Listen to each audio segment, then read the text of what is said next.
19장 정결하게 하는 물. 하나님께서 모세와 아론에게 말씀하셨다. 이것은 하나님이 명령하는 규례, 곧 계시로 정한 규례다. 너는 이스라엘 백성에게 말하여 한 번도 멍에를 메어본 적이 없는 정결하고 건강한 붉은 암소를 가져오게 하여라. 그 암소를 제사장 엘라살에게 주고 그것을 진 밖으로 끌고 가서 그가 보는 앞에서 잡아라. 엘라살은 손가락에 그 피 얼마를 찍어 회막적으로 7번 뿌려야 한다. 그 후에 엘라살의 감독 아래 그 암소를 불사르되 가죽과 고기와 피와 똥까지 모두 불살라야 한다. 제사장은 백향목 가지 하나와 우슬초 가지 몇 개와 주홍색 실 한 다발을 가져다가 불타는 암소 위에 던져야 한다. 그런 다음 제사장은 자기 옷을 빨고 물로 몸을 깨끗이 씻어야 한다. 그 후에야 그는 진으로 들어올 수 있다. 그는 저녁 때까지 부정하다. 암소를 불사른 사람도 자기 옷을 빨고 물로 몸을 깨끗이 씻어야 한다. 그도 저녁 때까지 부정하다. 그 후에 정결한 사람이 암소의 죄를 거두어 진 밖에 정결한 곳에 두어야 한다. 속죄 제사를 드릴 때 정결하게 하는 물에 타서 쓸 수 있도록 이스라엘 회중은 그것을 잘 보관해야 한다. 죄를 거두었던 사람은 자기 옷을 깨끗이 빨아야 하며 그는 저녁 때까지 부정하다. 이것은 본국에서 태어난 이스라엘 자손과 그들과 함께 사는 외국인이 지켜야 할 영원한 규례다. 누구든지 주검을 만진 사람은 7일 동안 부정하다. 그는 3일째 되는 날에 정결하게 하는 물로 자기 몸을 정결하게 해야 하며 7일째 되는 날에 정결하게 된다. 그러나 3일째 되는 날과 7일째 되는 날에 이 절차를 따르지 않으면 그는 정결하게 되지 않는다. 누구든지 주검을 만진 뒤에 정결하게 하지 않으면 그는 하나님의 성막을 더럽힌 자이므로 반드시 공동체 가운데서 추방해야 한다. 정결하게 하는 물을 자기 몸에 뿌리지 않는 한 그는 부정한 상태로 남아있기 때문이다. 장막에서 사람이 죽었을 때 적용되는 규례는 이러하다.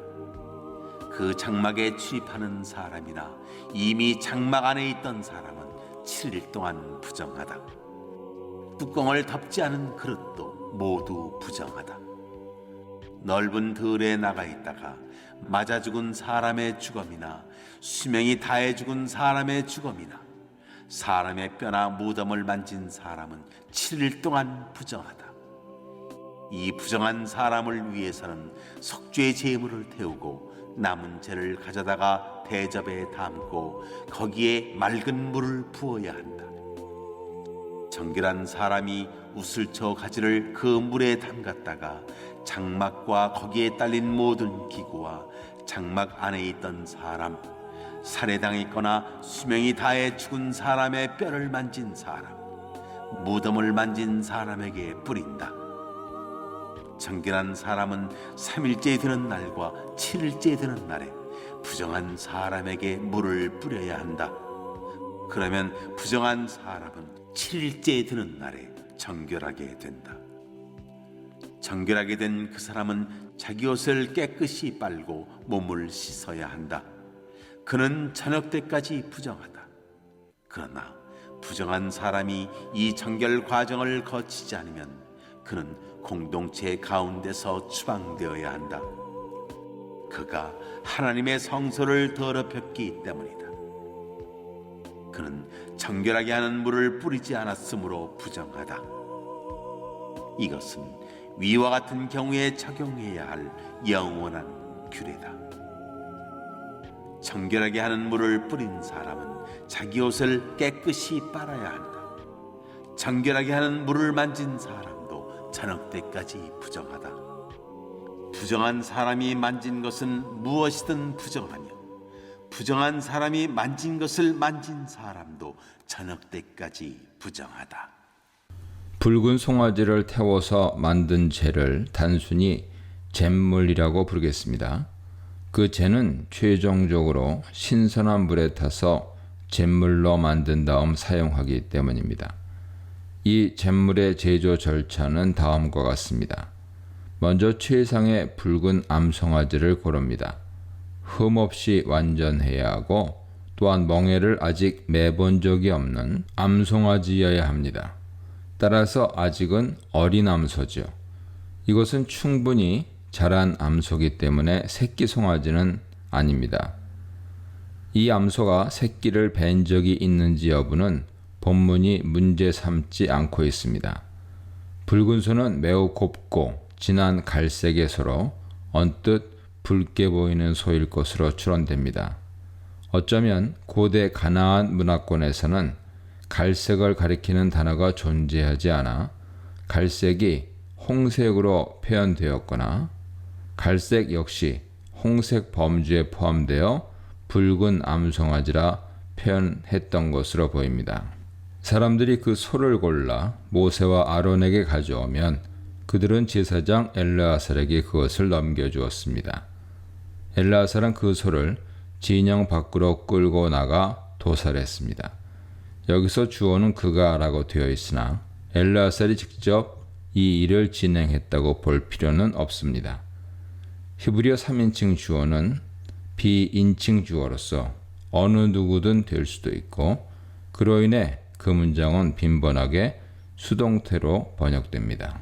실제로 암소를 태우는 사람이 8절에 그리고 소각이 끝난 후 그 재를 수거해서 정결한 장소로 옮겨 보관하는 사람이 10절에 따로 등장합니다.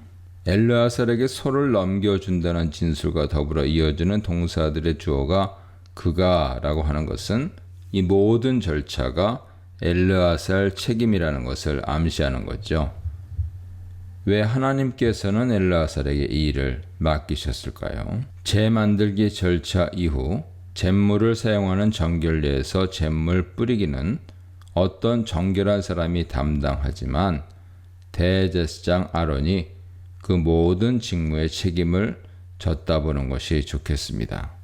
혹은 이어지는 20장에서 구체적으로 아론의 죽음이 임박했기 때문에 두 아들 나답과 아비후가 사망한 뒤 장남이 된 엘르아살이 실무 대제사장으로 일했을 가능성을 제기하기도 합니다.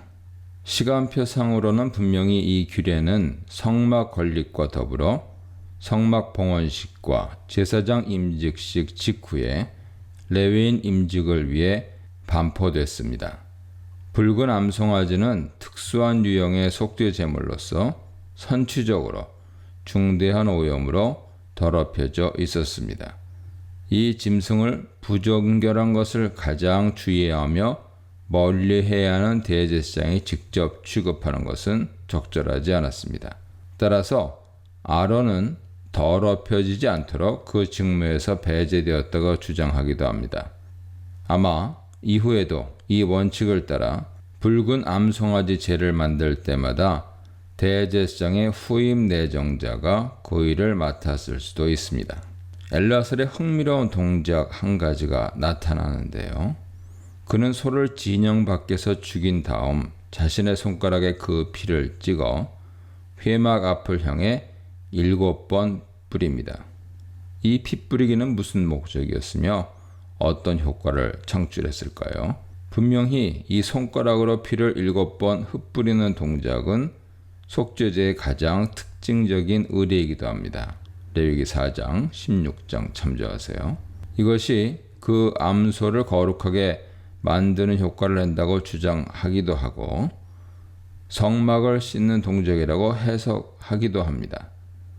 이 잿물을 만들 때 미래에 백성들의 집단 오염으로 더럽혀질 성막을 미리 씻어놓기 위한 선취적 정화 작업이라 설명되기도 합니다. 이후에 백성들은 송장 접촉으로 부정하게 되어도 짐승의 피를 뿌릴 필요 없이 단지 그 암소제를 물에 섞은 뒤 오염된 사람들에게만 뿌리면 됐습니다. 이어 엘르아살은 그 암소를 소각합니다. 이때 아무것도 버리는 것이 없이 통째로 그것을 태우죠. 여기에는 가죽과 고기는 물론 피와 똥까지 포함되어 있습니다. 원래 속죄제 의식에서 제단에 내장 주변의 기름 덩어리와 일부 내장만 태우고 나머지는 모두 진영 밖에서 소각합니다. 가죽, 머리, 정강이, 내장, 모든 고기를요. 따라서 이런 소각이 특별한 것은 없는데 주목해야 할 것은 피가 거기에 섞여 있다는 사실이죠. 이것은 죄와 더러움을 씻는 핵심 요소입니다. 더욱이 그 소는 붉은 암송아지죠.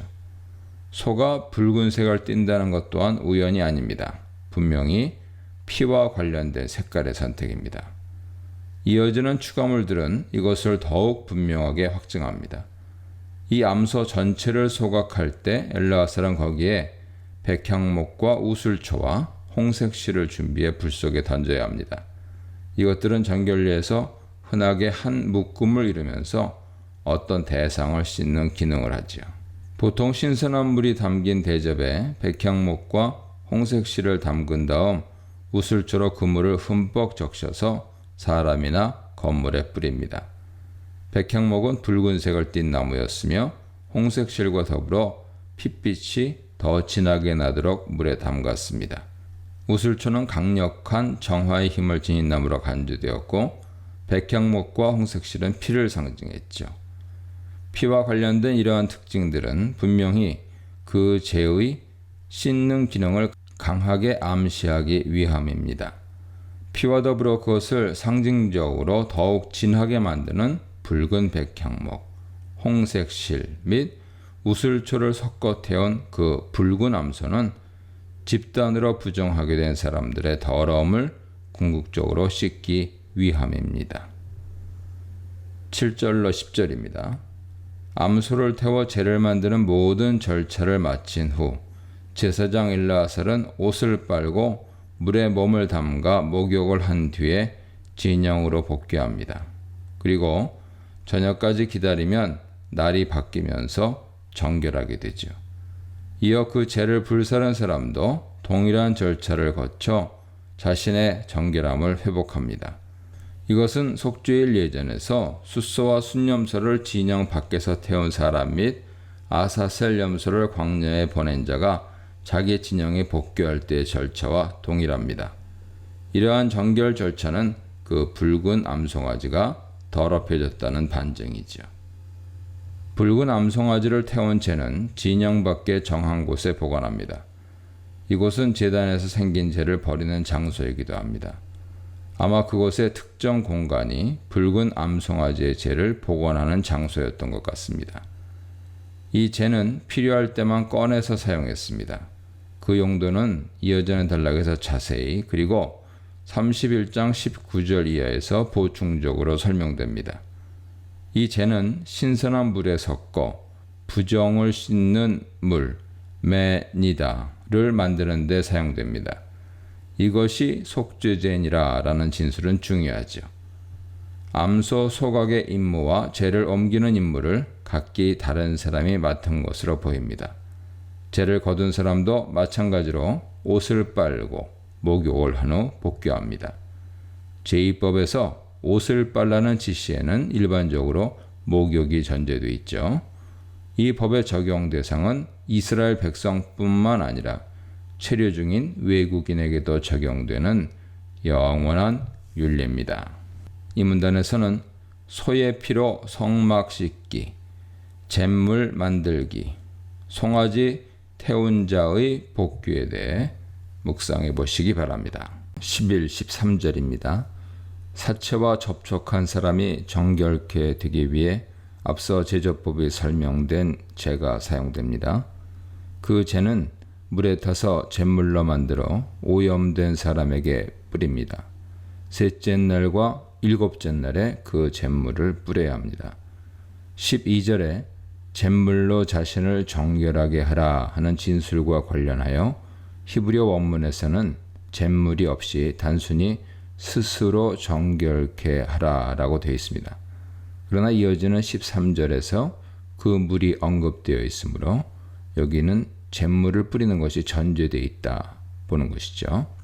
13절은 죄와 성전의 오염과 관련된 중요한 구절이며 20절에서 반복됩니다.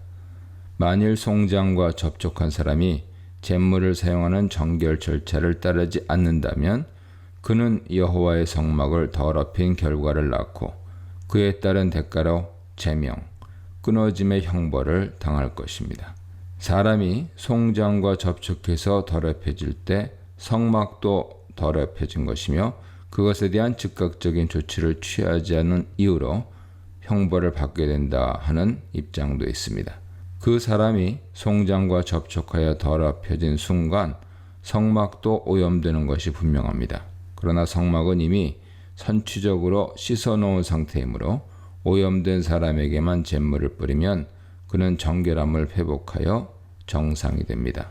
하지만 잿물 정결례 절차를 밟지 않으면 우선 그를 위한 선취적 성막 정화는 무효가 될 것입니다. 그는 규정을 알면서도 어긴 매우 악의적이고 고의적인 악행을 범한 것이죠. 히브리어로 이러한 범죄는 패샤라고 하는데 악질 반역죄를 지칭합니다. 요컨대 사체 부정을 입은 자가 정결하게 하는 물을 뿌리지 않는다면 그는 깨끗함을 입지 못한 채 부정한 상태로 지내야 하며 동시에 규정을 위반하여 심각하게 성막을 오염시켰기 때문에 제명의 벌을 받게 됩니다. 14절로 22절입니다. 사체 오염과 그에 대한 원론적인 정결 절차를 설명한 뒤 구체적인 사례들이 제시되죠. 우선 집에서 사람이 죽어 장례가 발생했을 때 그 집에 있던 사람과 그 집에 들어가는 사람은 누구나 부정하게 됩니다. 광야 배경으로 이 법이 주어지므로 집이 장막으로 표현되어 있습니다. 덧붙여 용기들과 그릇들을 덮어놓지 않으면 그것들이 모두 부정하게 되었습니다. 이것은 송장으로 오염된 집안의 실내 공기가 뚜껑이 열려있는 그릇들을 더럽힌다는 개념이죠. 아마 이 용기들은 흡수력이 강한 진흙 제품이었을 것입니다. 이 질그릇들은 부정을 흡수하여 더럽게 되었을 때 깨뜨리지만 여기서는 정결수인 잿물을 뿌려 정결하게 하고 재사용합니다. 보통은 장례가 발생하면 많은 사람들이 문상을 오게 되죠. 그러므로 송장과 더불어 백성의 집단 오염이 발생하게 됩니다. 바로 이러한 집단 부정의 문제를 해결하기 위해 잿물 제도가 마련되어 있는 것입니다. 송장으로 인한 집단 부정결한 사태는 전쟁터에 나간 군사들도 피할 수 없으며 묘지를 이장하는 등 송장뼈와 무덤과 접촉하는 사례도 있습니다. 물론 개인적으로 송장을 만지거나 묘지에 들어가기도 하고 무의식 중에 사람의 시체나 뼈와 접촉하기도 했을 수도 있지만 대체로 사체 부정은 집단적으로 발생했습니다. 그런 사람들은 모두 7일 동안 부정하게 되었습니다. 이 심각한 송장 오염을 씻는 수단은 붉은 암송아지를 태운 재를 그릇에 담아 흐르는 물에 부어 섞은 잿물입니다. 이 흐르는 물은 고인물이 아닌 살아있는 물, 즉 샘물 같은 신선한 생수를 의미하죠. 17절에 죄를 깨끗하게 하려고 불사른 죄는 속죄제물, 하타트인데요. 속죄제물을 태운 죄를 의미합니다. 즉, 그 붉은 암송아지는 일종의 특수한 유형의 속죄제였습니다. 어떤 정결한 사람이 우슬초를 들고 그 잿물이 담긴 그릇에 담가 그 집, 곧 장막에 뿌리고 그 안에 모든 그릇들, 기구와 그 안에 있는 모든 사람들에게 뿌립니다. 아마도 이 잿물 뿌리기는 그 안에 있던 모든 사람들이 장례식을 위해 사체를 들고 진영 밖으로 나간 후일 것입니다. 통상적으로 구약과 유대 전통에서 사체의 강한 부정결의 전염력 때문에 매장은 당일에 이루어졌다고 알려져 있습니다. 그러나 애곡은 오랜 기간 계속될 수 있었습니다. 창세기 50장 10절, 민수기 20장 29절, 신명기 34장 8절 보세요. 매장 의례를 위해 가족을 비롯하여 많은 사람들이 진영 밖으로 나갔을 것입니다. 아마 그 후에 남은 사람들과 집, 그리고 그 집의 그릇들을 정결하게 하기 위해 그 잿물을 우슬초로 뿌렸다고 볼 수 있습니다. 매장 의례를 위해 진영 밖으로 나간 사람들의 복귀 의례는 또 다른 문제입니다. 이 사람들은 이어지는 뼈나 죽임당한 자나 시체나 무덤을 만진 자로 별도로 분류되며 추가로 전쟁터에 나갔다 돌아온 병사들도 이 범주에 속합니다. 민수기 31장 19절 이하 보세요. 31장에서 전쟁터에서 살육전을 벌인 병사들은 송장으로 오염되었기에 진영 밖에서 잿물을 뿌리는 정결 절차를 거쳐 진영에 복귀합니다. 마찬가지로 진영 밖에 장례를 치르러 나간 사람들은 모두 동일한 절차를 밟아야 합니다. 위치가 사망자가 발생한 집, 장막이 아닌 진영 밖이라는 차이가 있을 뿐 기간과 잿물을 통한 정결례는 같습니다. 어떤 정결한 자가 그들에게 셋째 날과 일곱째 날에 잿물을 뿌려야 합니다. 이어서 그들은 목욕을 하고 옷을 빤 뒤에 진영으로 들어왔으며 아마도 저녁까지 기다려야 했을 것입니다. 20절에서 잿물의 정결례 규정이 마무리되면서 다시금 13절이 반복됩니다. 이런 반복은 이 정결 절차 위반이 얼마나 중대한 범죄 행위인지를 강조하고 경고하기 위한 것으로 보입니다. 마지막 21, 22절은 그 정결수, 즉 잿물을 뿌린 사람을 깨끗하게 하려는 정결 의례죠. 붉은 암송아지를 태운 엘르아살과 그 죄를 진영 밖 정결한 곳으로 운반한 사람이 진영에 복귀할 때와 마찬가지로 그는 자신의 옷을 빨고 목욕을 한 후 진영에 복귀하여 저녁까지 부정한 상태로 지냅니다. 만일 그 부정을 탄 사람이 다른 물건을 만지면 부정이 옮고 사람과 접촉하면 더러움이 전염되므로 늘 주의해야 합니다. 이 잿물은 부정을 씻는 물이며 8장 7절에서는 그것이 속죄의 물이라고 표현됩니다. 이 속죄의 물 정체에 대해 어떤 사람은 물두멍에서 취한 성수로 보지만 근거는 없죠. 이것이 부정을 씻어내는 물과는 별개로 임직식을 위해 준비된 정결수라는 주장도 있습니다. 하지만 이 주장 또한 받아들이기 어렵습니다. 속죄의 물은 사용법이 현재 잿물과 동일한 것으로 보이고 무엇보다 19장 9절에서 그것은 속죄제니라 라고 명확하게 확인해주고 있기 때문입니다. 9절에 그것은 속죄제니라 라는 이 짧은 문장을 두고 여러 학자들과 영어 성경은 복잡한 해석을 시도합니다. 왜냐하면 속죄제물은 제단에 바치는 여러 종류의 짐승들, 극빈층을 위한 소재의 속죄를 포함해서요, 여러 종류의 짐승들로 구성되기 때문이죠. 그러나 이 제물은 특수한 유형의 속죄 제물로 보아야 합니다. 원칙적으로 자신으로 인해 더럽혀진 성막을 깨끗하게 하려면 송장과 접촉된 모든 사람은 어떤 희생 짐승을 잡아야 했을 것입니다. 그러나 이러한 오염은 집단적으로 발생하기 때문에 각 사람 모두를 위한 속죄제 비용은 값이 비싸고 성막에서의 집단 절차도 매우 복잡했을 것입니다. 바로 이런 이유 때문에 속죄제의 물이라는 특수한 방식의 약식 속죄제가 제정되었다고 볼 수 있습니다. 이 문단에서는 죽음을 부르는 부정, 부정을 부르는 거룩한 일에 대해 묵상해 보시기 바랍니다.